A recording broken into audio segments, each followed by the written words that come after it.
ಹಾರ್ಮುಜ್ ಮೇಲೆ ಅಮೆರಿಕದ ಹಿಡಿತವೇ? ಇರಾನ್ ಕೊಟ್ಟ ತಿರುಗೇಟೇನು? ಹಾರ್ಮುಜ್ ಜಲಸಂಧಿಯ ವಿಚಾರದಲ್ಲಿ ಅಮೆರಿಕ ಮತ್ತು ಇರಾನ್ ನಡುವಿನ ಸಂಘರ್ಷ ಮತ್ತೊಂದು ಹಂತಕ್ಕೆ ತಲುಪಿದೆ. ಅಮೆರಿಕ ಅಧ್ಯಕ್ಷ ಡೊನಾಲ್ಡ್ ಟ್ರಂಪ್ ಹಾರ್ಮುಜ್ ಜಲಸಂಧಿಯ ಮೇಲೆ ಅಮೆರಿಕ ಸಂಪೂರ್ಣ ನಿಯಂತ್ರಣ ಸಾಧಿಸಿದೆ ಎಂದು ಹೇಳಿಕೊಂಡಿದ್ದಾರೆ. ಆದರೆ ಇರಾನ್ ಮಾತ್ರ ಈ ಹೇಳಿಕೆಯನ್ನು ಸಂಪೂರ್ಣವಾಗಿ ತಳ್ಳಿಹಾಕಿದೆ. Going just absolutely fine. We totally control the Strait of Hormuz. We have control over it. Nobody else, only us. Our Navy is unbelievable.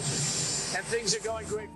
ಇರಾನ್ನ ಪರ್ಷಿಯನ್ ಗಲ್ಫ್ ಸ್ಟ್ರೇಟ್ ಅಥಾರಿಟಿ ಅಂದರೆ PGSA ಸಾಮಾಜಿಕ ಜಾಲತಾಣ ಎಕ್ಸ್ನಲ್ಲಿ ಸ್ಪಷ್ಟ ಸಂದೇಶವೊಂದನ್ನು ನೀಡಿದೆ. ಅಮೆರಿಕದ ಅಧಿಕಾರಿಗಳು ಪದೇ ಪದೇ ಹಾರ್ಮುಜ್ ಜಲಸಂಧಿ ನಿರ್ಬಂಧ ಮುಕ್ತವಾಗಿದೆ ಎಂದು ಹೇಳೋದ್ರಿಂದ ವಾಸ್ತವಾಂಶ ಬದಲಾಗೋದಿಲ್ಲ. ಇರಾನ್ನ ಷರತ್ತುಗಳನ್ನು ಒಪ್ಪಿಕೊಳ್ಳುವವರೆಗೆ ಜಲಸಂಧಿ ತೆರೆಯುವುದಿಲ್ಲ. ಅಂದ್ರೆ ಅಮೆರಿಕ ಒಂದು ಮಾತು ಹೇಳ್ತಿದ್ರೆ ಇರಾನ್ ಮತ್ತೊಂದು ರೀತಿಯಲ್ಲಿ ತಿರುಗೇಟು ನೀಡ್ತಿದೆ. ಹಾಗಾದ್ರೆ ಟ್ರಂಪ್ ಹೇಳಿದ್ದೇನು?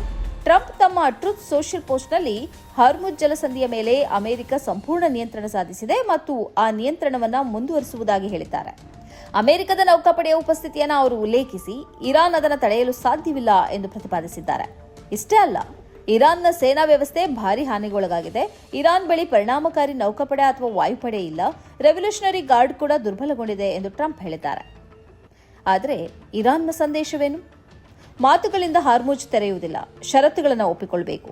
ಇರಾನ್ನ ಹೊಸದಾಗಿ ನೇಮಕಗೊಂಡ ಸುಪ್ರೀಂ ನ್ಯಾಷನಲ್ ಸೆಕ್ಯೂರಿಟಿ ಕೌನ್ಸಿಲ್ ಮುಖ್ಯಸ್ಥ ಮೊಹ್ಸಿನ್ ರೆಜಾಯ್ ಅವರು ಇರಾನ್ನ ಬೇಡಿಕೆಗಳನ್ನು ಸ್ಪಷ್ಟಪಡಿಸಿದ್ದಾರೆ ಎಂದು ವರದಿಯಾಗಿದೆ.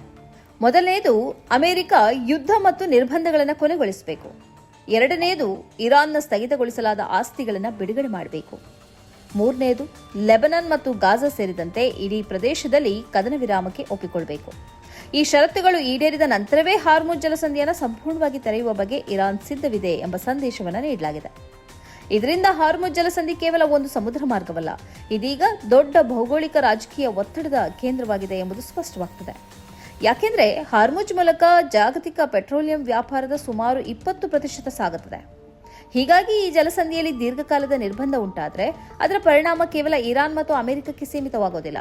ಜಾಗತಿಕ ತೈಲ ಪೂರೈಕೆ, ಇಂಧನ ಬೆಲೆಗಳು, ಸಾಗರ ಸಾರಿಗೆ ಮತ್ತು ಮಧ್ಯಪ್ರಾಚ್ಯದ ಆರ್ಥಿಕ ಸ್ಥಿರತೆಯ ಮೇಲೂ ಪರಿಣಾಮ ಬೀರುವ ಸಾಧ್ಯತೆ ಇದೆ. ಇದರ ನಡುವೆ ಅಮೆರಿಕ ಕೊಲ್ಲಿ ಪ್ರದೇಶದಲ್ಲಿ ತನ್ನ ನೌಕಾಪಡೆಯ ಉಪಸ್ಥಿತಿಯನ್ನು ಹೆಚ್ಚಿಸುತ್ತಿದೆ.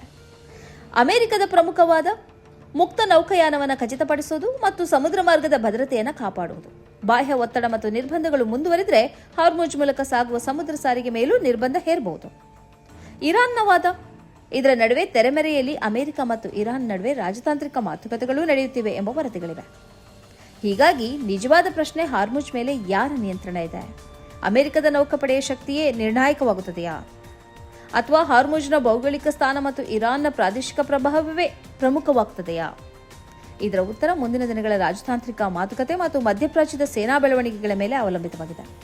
ಒಂದು ವಿಷಯ ಮಾತ್ರ ಸ್ಪಷ್ಟ, ಹಾರ್ಮುಜ್ ಜಲಸಂಧಿಯ ಬಿಕ್ಕಟ್ಟು ಈಗ ಕೇವಲ ಅಮೆರಿಕ ಇರಾನ್ ಸಂಘರ್ಷವಲ್ಲ, ಇದು ಜಾಗತಿಕ ಇಂಧನ ಮಾರುಕಟ್ಟೆಯ ಮೇಲೂ ಪರಿಣಾಮ ಬೀರುವಂತಹ ದೊಡ್ಡ ಭೌಗೋಳಿಕ ರಾಜಕೀಯ ಬಿಕ್ಕಟ್ಟಾಗಿದೆ. ಮುಂದಿನ ಬೆಳವಣಿಗೆಗಳು ಹಾರ್ಮುಜ್ ನಿಜವಾಗಿಯೂ ತೆರೆಯುತ್ತದೆಯೇ ಅಥವಾ ಈ ನಿರ್ಬಂಧ ಇನ್ನಷ್ಟು ಗಂಭೀರವಾಗುತ್ತದೆಯೇ ಎಂಬುದನ್ನು ನಿರ್ಧರಿಸಲಿವೆ. ಈ ಕಾರ್ಯಕ್ರಮದ ಪ್ರಾಯೋಜಕರು Gadiyar group of companies, specialised in piling and shoring, engineering consultancy, fire fighting, steel structures, real estate. Office SIT tower, silicon OSS, Dubai, UAE. ಸ್ನೇಹಿತರೆ, ನಿಮ್ಮ ಅದ್ಭುತ ಬೆಂಬಲದಿಂದ ಸನ್ಮಾರ್ಗ ನ್ಯೂಸ್ ಚಾನೆಲ್ ಈಗ 2 ಲಕ್ಷ ಸಬ್ಸ್ಕ್ರೈಬರ್ಗಳನ್ನು ದಾಟಿದೆ. ಇದು ನಮ್ಮ ಯಶಸ್ಸಲ್ಲ, ಇದು ನಿಮ್ಮ ಯಶಸ್ಸು. ನಮ್ಮ ಮುಂದಿನ ಗುರಿ 4 ಲಕ್ಷ.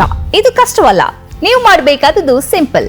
ನೀವು ಸನ್ಮಾರ್ಗ ನ್ಯೂಸ್ ಚಾನೆಲ್ ವಿಡಿಯೋವನ್ನ ನಿಮ್ಮ ಸ್ನೇಹಿತರಿಗೆ, ಕುಟುಂಬದವರೊಂದಿಗೆ ಹಂಚಿಕೊಳ್ಳಿ ಮತ್ತು ಅವರಲ್ಲೂ ಸಬ್ಸ್ಕ್ರೈಬ್ ಮಾಡಲು ಹೇಳಿ.